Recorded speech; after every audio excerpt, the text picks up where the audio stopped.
us. Okay.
Okay, great to see you. Bonjour tout le monde. Mélanie Joly. I'm the Foreign Minister for des Affaires étrangères du Canada. So we've had very productive meetings here at the G7. I want to thank my good friend and host, Annalena Baerbock, for her great leadership of the G7 since the beginning of the year and of the crisis. And also I'm coming back from Kyiv. I was there with Prime Minister Trudeau over the weekend. One of the key takeaways that we had as the Canadian delegation is how much many cities across Ukraine, and particularly where we were, Irpin, are facing a huge demining issue. And families cannot go back to their homes or go back, and kids cannot go back to parks or playgrounds because there's so many landmines across the country.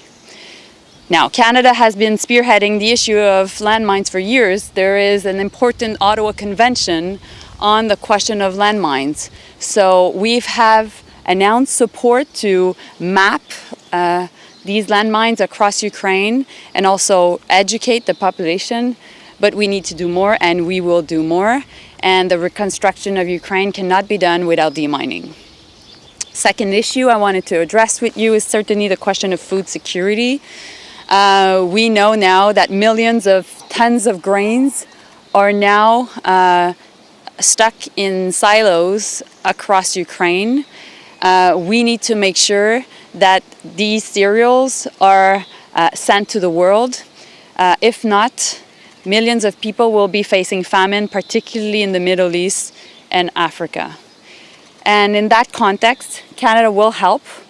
We are an agricultural power. We have a lot of knowledge and expertise in grain growing and grain shipping, and we will make sure to free Ukrainian wheat.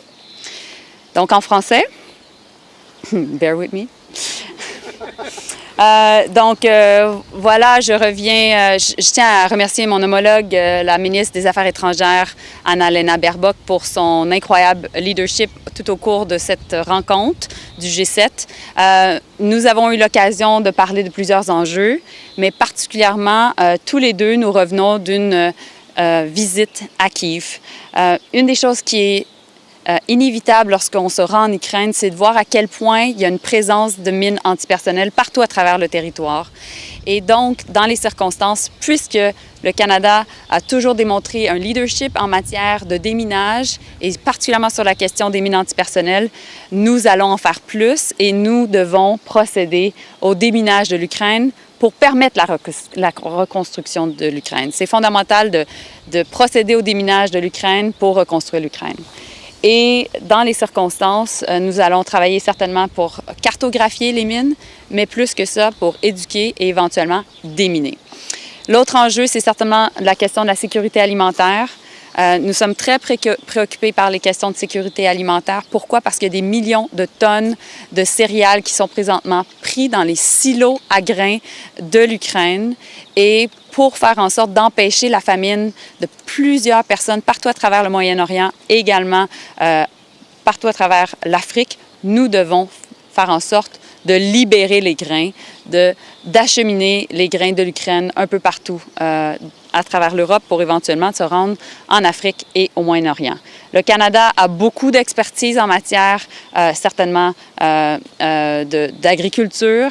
Nous avons plusieurs personnes, particulièrement de descendance ukrainienne, qui sont venues au Canada et qui produisent des céréales partout à travers nos terres, particulièrement dans les prairies.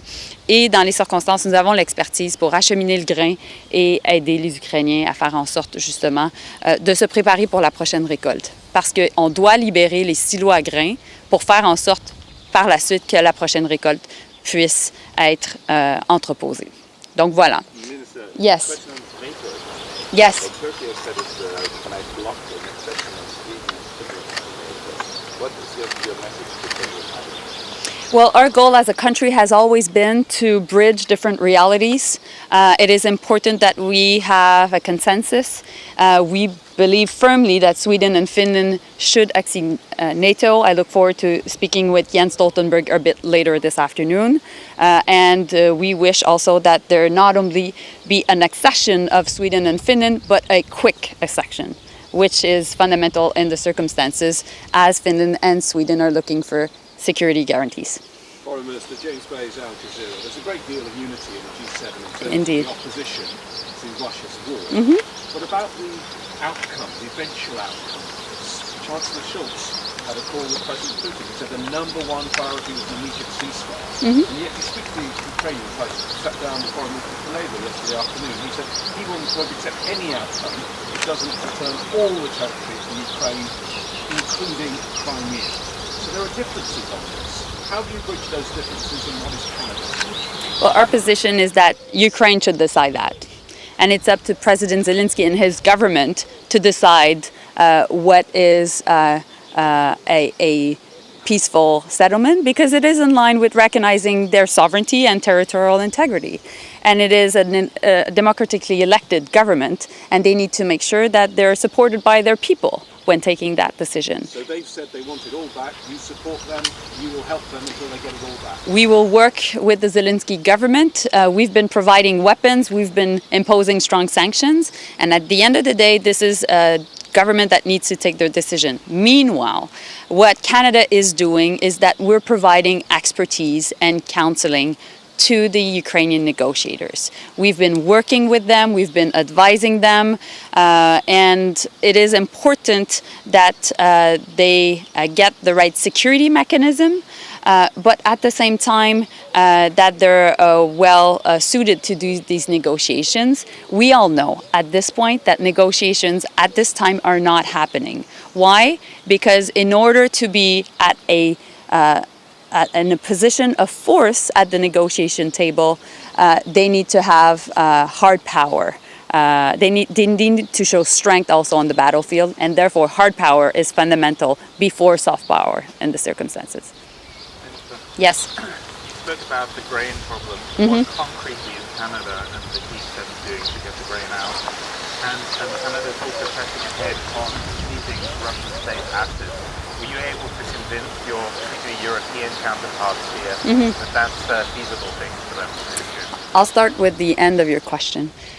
So yes, Canada is the first country of the G7 to go ahead with a legislation that not only empowers the government to seize assets, but afterwards to make sure that we sell these assets and we provide the proceeds to the victims of the war and to help the reconstruction of Ukraine. It is fundamental that the Ukraine war be also, it is fundamental that the reconstruction of Ukraine be funded by the perpetrators of this war. There's a lot of interest on the part of G7 members. We've definitely had the conversation about this.